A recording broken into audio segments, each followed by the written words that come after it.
अब ये पहला सवाल है हमारा कि Sandeep lost 20%। Profit and loss का क्वेश्चन है जो 2018 में पूछा गया एनसीएचएमसीटी में कि संदीप को 20% का लॉस होता है अगर वो साइकिल को 1536 रुपए में बेचता है। बताइए अगर वो 2000 में बेचेगा तब उसे कितना लॉस या प्रॉफिट होगा। अब याद रहे कि जो प्रॉफिट या लॉस होता है, प्रॉफिट या लॉस जो होता है वो कॉस्ट प्राइस पे कैलकुलेट होता है, सेलिंग प्राइस से कोई मतलब नहीं है। और इसमें हमें सेलिंग प्राइस दिया हुआ है, कॉस्ट प्राइस नहीं दिया हुआ है। ये सेलिंग प्राइस दिया हुआ है, कॉस्ट प्राइस दिया हुआ नहीं है, तो हमें कॉस्ट प्राइस निकालना पड़ेगा। तो हमें क्या दिखता है, अगर कॉस्ट प्राइस को हम x मानते हैं तो सेलिंग प्राइस क्या हो जाएगा, 0.8x होगा। उसे 20% का नुकसान होता है, तो 20% जब नुकसान होगा तो उससे कितना में बेचा होगा, 0.8x में बेचा होगा। अब 0.8x इज इक्वल टू क्या हो जाएगा, 1536। और यहाँ से जब x निकालेंगे तो क्या निकलेगा, 1536 बटा 0.8। अगर इसे कैलकुलेशन में मिस्टेक हो रहा है तो यहाँ से पॉइंट हटा दो और यहाँ 10 से मल्टीप्लाई कर दो। जब इसे कैलकुलेट करेंगे तो आंसर आएगा हमारा 1920 अब ये हमारा कॉस्ट प्राइस हो गया 1920 रुपया। अब नया सेलिंग प्राइस क्या है, नया सेलिंग प्राइस है हमारा 2000 और कॉस्ट प्राइस हमारा कितना है 1920। तो प्रॉफिट कितना हो गया 80 रुपया।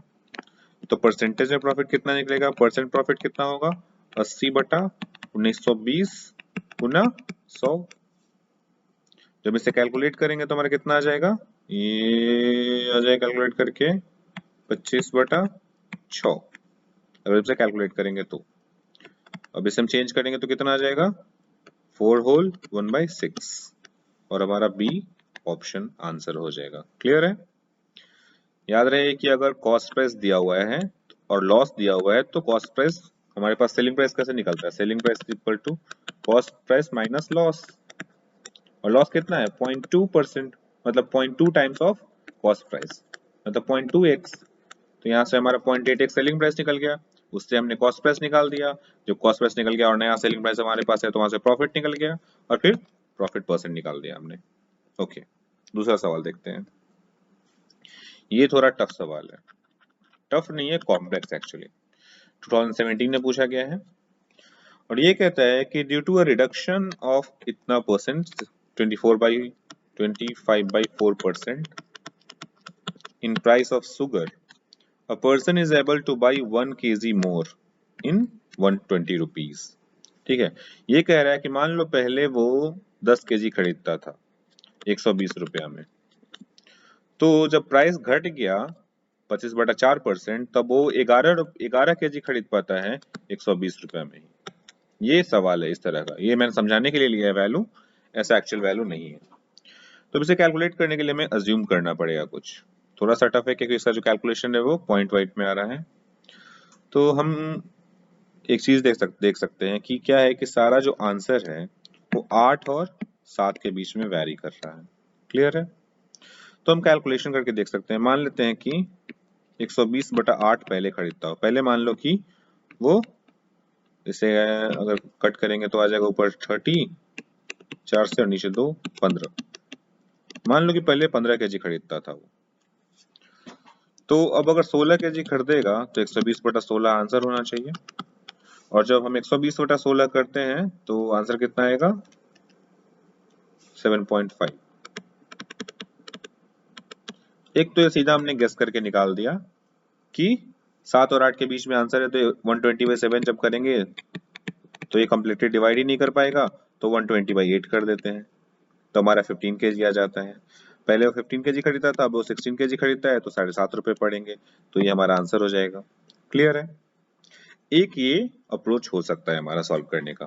अब दूसरा जो अप्रोच है वो बहुत डिफिकल्ट है। डिफिकल्ट इस मामले में है कि काफी कॉम्प्लेक्सिटी है उसमें। तो चलो देखते हैं कैसे। मान लेते हैं कि जो प्राइस है पहले वो x था, ठीक है, और उससे डिक्रीज हुआ कितना परसेंट, 25/4% ऑफ x। क्लियर है। तो ये नया प्राइस हो गया, ये रिड्यूस्ड प्राइस है हमारा, जो कि अगर हम कैलकुलेट करेंगे तो ये अराउंड आ जाएगा 1 - 25/400 ऑफ x, और इसे कैलकुलेट करेंगे तो आ जाएगा 375/400, और 25 से हम दोनों को डिवाइड कर सकते हैं, तो जब 25 से डिवाइड करेंगे तो 375/400 इज इक्वल टू 15/16 आंसर आएगा, 15/16x। क्लियर है? तो ये नया प्राइस है। पहले प्राइस क्या था? पहले प्राइस था x, और बाद में प्राइस होकर चला गया है 15/16x। ये न्यू प्राइस है। पहले कितना केजी खरीद पाता था वो? 120/x। जब प्राइस x रुपए पर केजी था और 120 रुपीज उसके पास टोटल था, तो कितना केजी खरीदेगा? 120/x। लेकिन अब वो कितना खरीद पाता है? इससे 1 केजी ज्यादा। क्लियर है? और ये टोटल प्राइस क्या? अब देखो ये क्या हो गया? ये हो गया नया प्राइस, न्यू प्राइस, और ये हो गया न्यू मास, जितना वो खरीद पाता है। तो न्यू प्राइस इंटू न्यू मास से मल्टीप्लाई करेंगे तो टोटल प्राइस आ जाएगा जो 120 के बराबर होगा। और हम इसे सॉल्व करेंगे तो हमारे पास x की जो वैल्यू निकलेगी वो निकलेगी 8, इस इक्वेशन को सॉल्व करने के बाद।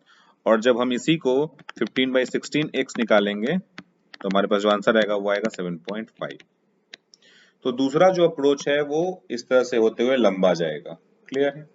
लेकिन हमें वहां पे टाइम बचाना है। टाइम बचाने के लिए क्या कर सकते हैं? हम ऑप्शन से चलेंगे। ऑप्शन क्या देख रहे हैं? 7 और 8 के बीच में है, तो पहले 120/7 करके निकालेंगे। क्लियरली कट नहीं रहा है तो 120/8 निकालेंगे।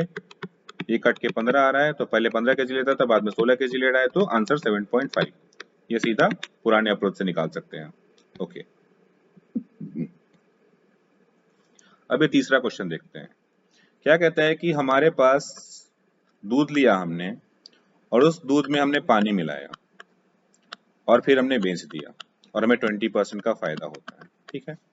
तो एग्जाम्पल के तौर पे हम मान लेते हैं कि हमने 1 केजी दूध लिया और इसका प्राइस था 100 रुपया। अब हमने इसमें क्या किया कि 0.2 केजी हमें, और हमें बेचना है 120 रुपए में इसको। अब 120 में बेचने के लिए हमें बेचना तो कॉस्ट प्राइस पे ही है, तो हमें क्या करना पड़ेगा? 100 रुपए में ही हमको बेचना है, तो कितना केजी बेचेंगे तो 120 रुपया होगा? 1.2 केजी। क्लियर है?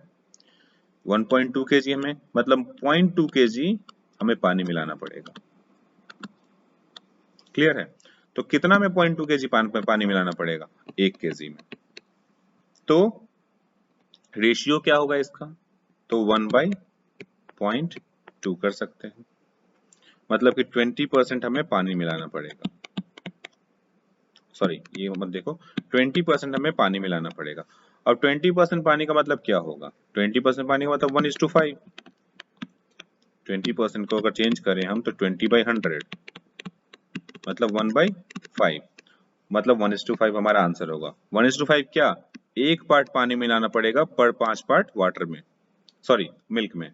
मिल्क कितना होगा? मिल्क होगा 5 पार्ट, और वाटर होगा 1 पार्ट, मतलब टोटल 6 पार्ट हम जब देंगे तब।